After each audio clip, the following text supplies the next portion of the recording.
Yun, good day mga kaga. Welcome na naman sa aking panibagong vlogs. Yung bago lang kayo sa aking YouTube channel, pasubscribe naman ang aking YouTube channel at pahit na rin yung notification bell. At pa-follow na rin ang aking page, Aga Cesar Vlogs. Yun. Ayan, mabilisang video tayo dito sa ating transmission. Nagpalit tayo ng shafting. Ito yung lumang shafting natin sa main shaft natin. Ay, drive shaft ng ating Sporte. Halos apat na brand to.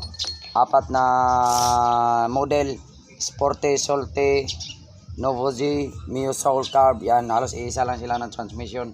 Kaya marami kayong parts pag ganito ang motor nyo. Yan.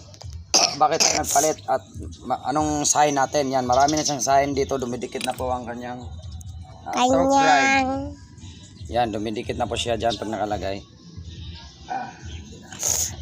Salpak na natin to mga boss. At para matesting natin. Yan, wala na siyang play.